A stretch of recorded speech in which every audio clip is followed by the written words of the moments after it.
homeless. It takes so much effort. And talk to the homeless people. To me, it just means being without a place or a job. Well, my situation kind of evolved when my mother died, and she'd been sick. She'd been sick for a long time. She had cancer of the lungs, cancer of the brain. And when she died, kind of sent me in a tailspin. I wasn't able to hold down work. I wasn't able to keep up the rent, keep up the bills and everything. So I eventually lost the home. At that point, that's when I decided to come down here to the rescue mission. I've been here about 3 months now. While I'm in the program, I'm not able to work. But the last job that I did hold down, I was driving a delivery truck.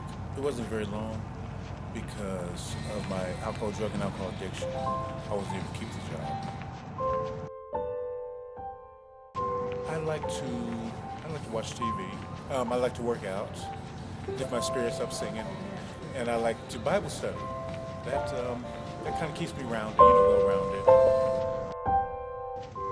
I want to go back to driving because I love the independence of it, getting me into my truck, getting my orders for the day, and then just taking off and doing what I have to do. It gives me a freedom, to think about, what I'm doing, my job as well as kind of, contemplate, other things, in my life, while driving around doing my job. So I thoroughly enjoy that. The obstacle that I'm facing right now in getting back to driving is my driving license. I'm able to get it back, but I have to pay some fines.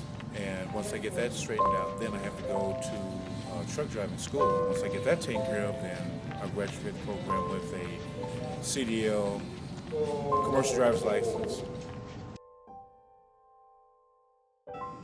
I discussed some employment. I think I was selling credit card machines from business to business.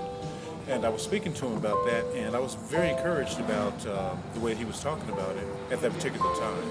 But I'm sure things have changed since then. He seemed like to be somebody who's willing to accept me, as being a convicted felon.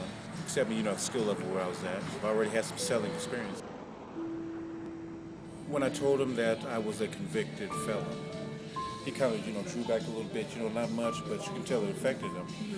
And I think he was more interested in finding out what the conviction was all about. Was I, robber, killer, murderer, what was that, what that entailed. But I don't think, in my situation, that it really affected the way that he, viewed me as a prospective employee.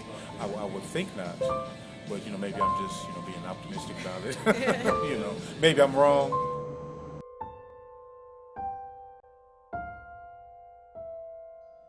I would have to come down and survey the situation because I don't think you can actually solve a problem such as homelessness in Denver in one day. If I only had one day and I have the resources, which I would buy properties in the neighborhood where the homeless are and provide them with the programs that are necessary. Alcohol and drug treatment, a lot of medical issues that the homeless have, and a lot of mental issues that they're having. Because you have a whole lot of homeless people that are just off their medication. The reason why they're homeless is because, they haven't had their mental issues addressed. So that's a big one. As well as, providing shelter, medical, dental, housing, and a place for them to feel welcomed, not to be criticized, not to be looked down upon. I guess I could pick out a situation, panhandling, being homeless. People tend to view the homeless like they're ashamed to talk to you, they're afraid of you. I guess speaking with them, they were kind of like, why are you homeless? They didn't understand why I would be homeless. I seem like I'm able-bodied, but it's just not that easy. There's a whole lot of obstacles that people face while homeless. in getting a job. People just on the streets, that you run across every day think it's like, well, you should be just like me.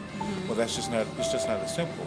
People have a lot of issues that they have to deal with, being medical or drug addiction or mental problems, and I don't think that, you can just lump them all into one category and say, well, we can just solve the homeless problem by doing this or you're doing that. This is a real complicated issue. Generally, people in Denver they're very accommodating for homeless. To me, being homeless is somebody who doesn't have somewhere to go at night. They're forced to stay outside. People who don't have a home,